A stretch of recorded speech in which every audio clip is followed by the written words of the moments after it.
6 तारीख का कार्यक्रम महज एक कार्यक्रम नहीं था। पिछले 8 साल में उत्तर प्रदेश सरकार और शिक्षा मित्रों के बीच में जो गहरी खाई एक बन गई थी, जो मात्र कुछ लोगों द्वारा बनाई गई थी, उसको पाटने का एक बहुत बड़ा कार्यक्रम था। जब कोई दूरी बढ़ जाती है तो उसको कम करने के लिए हम मिले चाहे रोज, लेकिन वो दूरी बनी रहती है। लेकिन जब एक सिस्टमिक ढंग से, एक तौर तरीके से, एक वजन व्यक्तित्व के साथ बात होती है तो उसका परिणाम सुखद होता है।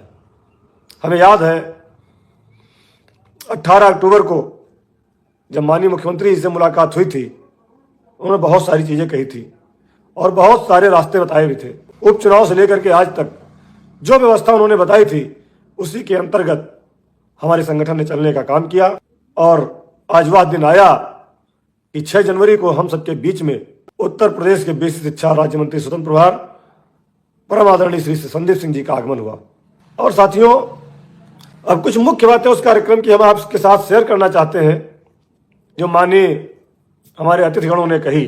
उसमें माननीय मंत्री जी का जो वक्तव्य था, माननीय मुख्यमंत्री जी के निर्देश पर, माननीय मुख्यमंत्री जी के निर्देशानुसार इस कार्यक्रम को संपन्न कराया गया, जिसमें माननीय मंत्री जी का सबसे ज्यादा समय तक सिर्फ एक बात पर हम सबसे कहा गया, जिसका हम सबको पालन करना है।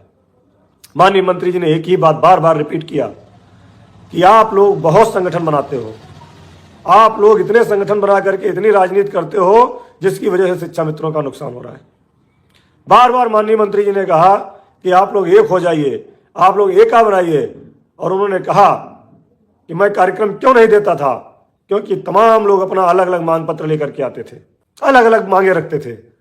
लेकिन अब जब मुझे लगा कि शिक्षा मित्रों की लड़ाई लड़ने वाला कोई एक संगठन है जो एक ही बात बार बार शिक्षा मित्रों के सम्मान को लेकर के कर रहा है और उसके साथ शिक्षा मित्रों की संख्या भी है, तो उन्होंने कहा कि मुझे इस कार्यक्रम में आना सुनिश्चित किया।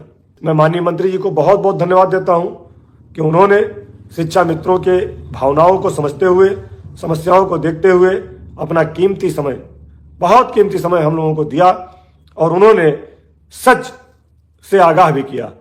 अब मेरा निवेदन है आप सभी साथियों से, नेताओं को नेतागिरी करने दीजिए, 1 से लेकर के 100 संगठन बना लेने दीजिए, लेकिन ये आपकी जिम्मेदारी है। अब आप एक जगह आ जाएं। जो भी छिटपुट साथी हमारे इधर उधर भटके हुए हैं, मैं सबसे अपील करता हूं कि सब लोग एक बैनर तले आ जाएं, जिससे सबकी समस्या का समाधान जितनी जल्दी हो सकता है हो जाए। माननीय मंत्री जी का बार बार एक बात कहना आप लोगों को सोचना पड़ेगा। माननीय मंत्री जी ने यह भी कहा कि आप लोग अगर अलग अलग रहोगे तो हम अलग अलग संगठन को कुछ नहीं देते हैं, सरकार जो भी देगी शिक्षा मित्रों को देगी, किसी के संगठन के नाम से नहीं देगी। लेकिन आपको एकता का रूप दिखाना पड़ेगा। आपने 12 जनवरी, 20 फरवरी, 18 अक्टूबर, 5 सितंबर को आपने कार्यक्रम करके दिखा दिया कि कोई कहीं भी राजनीति करे, लेकिन शिक्षा मित्र अपने वही पुराने संगठन के साथ हैं। यही माननीय मंत्री जी ने भी कहा कि सभी लोग एक हो जाइए। मेरी सबसे अपील है कि अब सारे लोग एक हो जाइए, जैसा कि माननीय मंत्री जी ने कहा भी है, आश्वस्त भी किया है कि अब शिक्षा मित्रों की समस्याएं समाधान होने वाली हैं और कोई भी समस्या बाकी नहीं रहेगी। अभी आपको बताऊं, बेसिक शिक्षा के अंतर्गत कार्यरत करीब 10,000 शिक्षा में साथियों का मानदेय नहीं मिला है। उनको मानदेय दिलाने के लिए मैं कल महानिदेशक महोदया के पास गया था और डायरेक्टर साहब के पास गया था। उनको पत्र दिया हूं संगठन की तरफ से और जल्दी ही मानदेय की ग्रांट जारी होने की उम्मीद है। वहां से निकल रहा था तो बाहर हमारे कुछ साथी खड़े थे, हालांकि मैं नहीं पहचानता था, उसमें 1-2 लोगों को जानता था। बाद में पता चला कि ये लोग टेट पास एक संगठन के पदाधिकारी हैं और यहाँ अपना ज्ञापन देने आए। उन लोगों से भी काफी देर बात हुई, तो उनसे भी हमने कहा कि अभी टेट पास नॉन टेट का कोई मैटर ही नहीं है। अभी सरकार जो भी करेगी सबके लिए एक साथ करेगी, इसलिए आप लोग टेट नॉन टेट में मत बटिए। जब कभी भर्ती आएगी तब टेट और नॉन टेट के हो सकता है कुछ लड़ाई अलग से लड़नी पड़े, लेकिन अभी सरकार कर रही है उसको करने दीजिए। वो लोग भी हमारी बातों से सहमत हुए। अभी सारे साथी एकजुट होकर के एक बैनर तले एक कार्यक्रम में आइए। अभी माननीय मंत्री का कार्यक्रम हुआ है और बहुत जल्द उम्मीद है कि माननीय मुख्यमंत्री जी हम लोगों को बुलाएंगे और अपना आशीर्वाद उत्तर प्रदेश के 1.5 लाख शिक्षा मित्रों को देंगे। मंत्री के कार्यक्रम के बाद आपने देखा तमाम लोग पैरवी कर रहे हैं। अच्छी बात है, पैरवी करना भी चाहिए, लेकिन सकारात्मक दिशा में। नकारात्मक दिशा में अगर आप पैरवी करेंगे तो उससे नुकसान होगा और कुछ नहीं होगा। हालांकि जो लोग गए थे वहां जो चर्चा हुई है, लगभग लोगों को पता भी चल गया है। माननीय मुख्यमंत्री जी ने भी यही कहा है कि सब लोग एक हो जाओ, अलग अलग नेतागिरी नहीं चाहिए। अलग अलग नेतागिरी करोगे तो अच्छी बात नहीं होगी।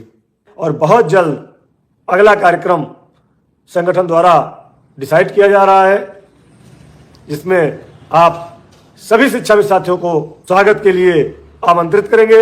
आपने देखा कि माननीय मंत्री का कार्यक्रम हम लोगों को 23 दिसंबर को लिखित में मिल गया था, लेकिन हमारे सभी पदाधिकारी केवल तैयारी करते रहे और लेटर को शो आउट नहीं किया। उसके बाद भी जब 4 तारीख को हमारा पत्र लोगों ने वायरल कर दिया तो 5 तारीख को हमारे कार्यक्रम को फेल करने के लिए बहुत प्रयास किया गया। कई संगठन के पदाधिकारी गए केवल कार्यक्रम में ना आने के लिए माननीय मंत्री जी को, लेकिन माननीय मुख्यमंत्री जी के दिशा निर्देश पर आदरणीय एमएलसी श्री चंद्र शर्मा जी की अध्यक्षता में कार्यक्रम का आयोजन होना था। माननीय मंत्री जी आए, उन्होंने अपना आशीर्वाद दिया और सबसे अच्छी बात उन्होंने स्पष्ट बोल करके कहा कि सभी लोग एक हो जाओ, सरकार सभी शिक्षा मित्रों को एक समान एक व्यवस्था देने जा रही है, जिसकी घोषणा माननीय मुख्यमंत्री जी करेंगे। इसलिए एक संदेश जो जाना था वो गया है। आप सब में भी पॉजिटिव ऊर्जा है और बहुत जल्द हम आप सबको लखनऊ एक बार पुनः बुलाएंगे, जिसकी तैयारी हम लोग कर रहे हैं। किसी को बटने की जरूरत नहीं है। अभी केवल और केवल जो मानदेय वृद्धि होना है उसको कितनी जल्दी हम सरकार से करा लें, यह हम सबका कोशिश होना चाहिए, प्रयास होना चाहिए, और उसी प्रयास की दिशा में हम लोग जुटेंगे और आगे जल्दी ही आप सबको लखनऊ बुलाएंगे। बार बार मैं कह रहा हूं, सारे लोग एक हो करके आइए। नेतागिरी जिसको करना हो वो ना आए, और जिसको संगठन में सहयोगात्मक रूप से शामिल होना है हम सबका स्वागत करेंगे। माननीय मंत्री जी ने भी स्पष्ट रूप से कहा था कि मुझे तब कष्ट होता है कि जो गरीब बच्चों को दिशा दिखाने वाले शिक्षा मित्र हैं उनको लेकर के कुछ लोग नेतागिरी करते हैं।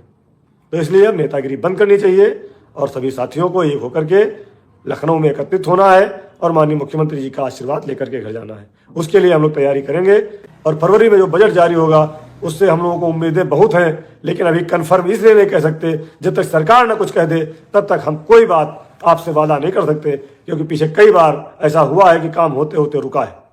अभी स्थानांतरण की प्रक्रिया चल रही है। जितने भी साथी जुड़े सबको धन्यवाद, सादर नमस्कार। जय हिंद, जय भारत, जय शिक्षा मित्र।